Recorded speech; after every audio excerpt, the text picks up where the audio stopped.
Sim, meus irmãos, estamos chegando aqui para a nossa aula de escatologia. Deixar o meu quadrinho aqui em cima para não atrapalhar o nosso cenário.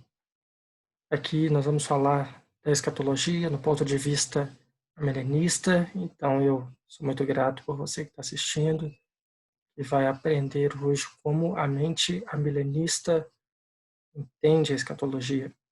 É claro que existem muito mais detalhes, o pensamento é muito mais profundo. A minha intenção é dar uma visão panorâmica de como as coisas ocorrem, sem ter a prepotência de esgotar o assunto. De forma alguma, tem muito mais o que se aprender, tem muito mais o que se estudar, que se aprofundar. Tem muitos textos bíblicos para conferir, tem muita argumentação contrária que é fortíssima, e nós temos que estudar as visões que se opõem ao amilenismo, para que a gente possa ter, né, uma discussão sadia desse assunto tão importante que é o fim dos tempos. Eu gostaria de destacar aqui rapidamente que o milênio ele é simbólico, não é literal, ele não é 1000 anos, mas ele é um período definido de tempo e que Cristo reina hoje. Ele está no céu, está sentado no trono. João, em sua visão, percebeu que ninguém era digno de sequer olhar para o livro que estava na mão de Deus. Mas quando ele olhou para trás, ele viu um cordeiro que parecia ter sido morto e um anjo o consolou, o ancião o consolou, dizendo que não era para ele chorar porque aquele que era digno já tinha chegado. E ele olhou para trás de um cordeiro. E esse cordeiro foi em direção ao trono de Deus, pegou o livro e começou a abrir os selos. Assim começa a nossa jornada no Apocalipse, né? O cordeiro está ao lado do trono de Deus, reinando. Ao que está sentado no trono e ao cordeiro seja o louvor, seja a honra, seja a glória para os séculos dos séculos. Amém. É assim que descreve o Apocalipse sobre o nosso Rei, Jesus, o Messias, o Cordeiro de Deus, que tira o pecado do mundo, o Leão de Judá, a raiz de Davi. Esse é o nosso Rei. E ele veio à Terra. A sua primeira vinda, ele inaugurou o reino de Deus, e quando o diabo pensou ter vencido Jesus na cruz, ele obteve a sua maior derrota e foi preso. Aqui também nós não entendemos, da mesma forma que não entendemos o milênio literal, 1000 anos, nós também não entendemos as cadeias de Satanás como literais. Mas ele perdeu seu poder de enganar as nações e de acusar os eleitos de Deus. Eleitos, porque Deus é conhecedor de todas as coisas, desde antes da fundação do mundo. Então, esse termo eleitos aparece, então eu mantive o termo, ok? E você pode entender da forma que você quiser.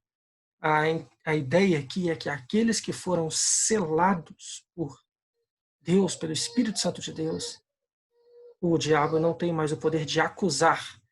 Porque no Antigo Testamento, o contexto do livro de Jó, nós percebemos que o diabo ele vai aos céus, acusa Jó, né, por um chamado do próprio Deus. Deus o chama, fala: o que você está fazendo? Ele: estou andando pela terra. Aí Deus também toma a iniciativa. Você observou Jó? Aí ele começou a acusar Jó. Esse poder do diabo de ir aos céus, acusar os eleitos de Deus, ele não tem mais. Porque Jesus disse: eis que todo o poder me foi dado no céu e na terra. Então, de acordo com a literatura joanina, né, João, em suas cartas, ele vai escrever que nós agora não pecamos por hábito, mas se nós pecarmos, nós temos que lembrar que temos um advogado no céu. De um acusador, nós temos um advogado agora, a saber, Jesus. E ele virá uma segunda vez. Quando ele vier, encerra o período do milênio, mas até ele chegar, estão acontecendo algumas coisas. Por exemplo, nesse período da vinda de Cristo até o exato momento, nós entendemos que estamos no período da pregação do Evangelho. Aquele cavalo branco, primeiro decreto do rei. Um cavalo branco saiu determinado a vencer. Destemido, determinado. Ele vai vencer. E a nossa interpretação é que esse cavalo branco é o Evangelho de Deus, que vai chegar a todas as nações. O diabo não tem mais poder de barrar o Evangelho. Ele pode até barrar os pregadores do Evangelho, mas ele não vai manter as nações nas trevas e enganar as nações, mantê-las na escuridão, nas trevas, é exatamente impedir que o Evangelho chegue. Ele vai causar muito obstáculo, ele vai causar muito transtorno para os pregadores do Evangelho, mas ele não tem como impedir o avanço do Evangelho. O Evangelho vai avançar e vai chegar a povos de todas línguas, tribos, raças e nações. E essa é a primeira metade da semana. Nós imaginarmos que uma semana tem 7 dias, né? É como se fossem os primeiros 4 dias da semana. É um tempo maior do que o tempo de tribulação, porque Jesus disse que os tempos da tribulação deveriam ser abreviados, senão nem mesmo os eleitos, a palavra eleitos aparece de novo, nem mesmo os eleitos aguentariam. Todos seriam terrivelmente enganados pelo anticristo. Por isso haverá um momento determinado na história em que Satanás será solto. Então surgirá o anticristo e as tribulações vão começar. Quando vir as duas testemunhas, aquele caos inteiro, derramar do vinho da ira de Deus, quando no soar das trombetas, no contexto geral, que lembra muito as pragas que Deus mandou sobre o Egito, naquele momento de caos, vai aparecer as duas testemunhas, mas é uma segunda metade da semana abreviada. E quando a coisa estiver assim, no limite da longanimidade, da paciência do nosso Deus, ele manda o seu Cristo vir, seu Filho vir. Então o reino de Deus chega à sua plenitude, porque Jesus veio, instaurou o ministério, venceu na cruz com sua morte vicária, que substitui aquilo que nós deveríamos pagar pelos nossos pecados. Ele pagou. O inocente, o cordeiro, pagou pelos pecados. E agora o reino chega em sua plenitude. E nesse momento, onde muitos vão argumentar que a teologia da escatologia do amilenismo é fraca, é porque tem a guerra de Gog e Magog. E eles perguntam assim, como que vai haver uma guerra se Jesus vem e já é o juízo final? Então nós entendemos que Jesus vem uma única vez, ele não vem secretamente até as nuvens para arrebatar a sua igreja antes da tribulação, não.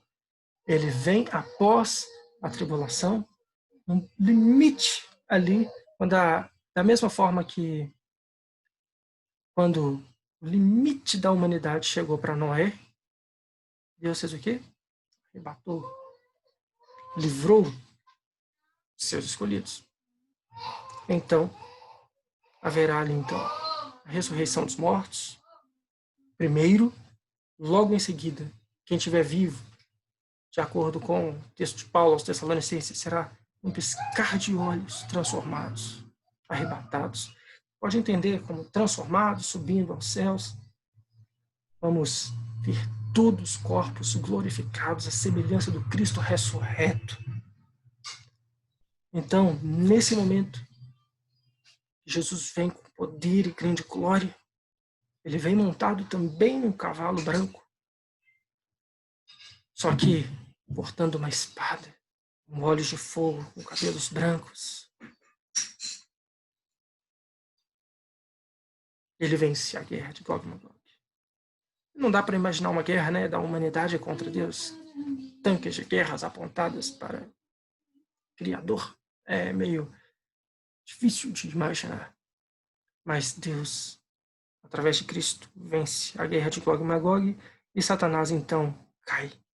O último daqueles que caem. Cai a grande Babilônia, cai as bestas, falso profeta, anticristo, cai Satanás, a antiga serpente, por um lago de fogo e enxofre.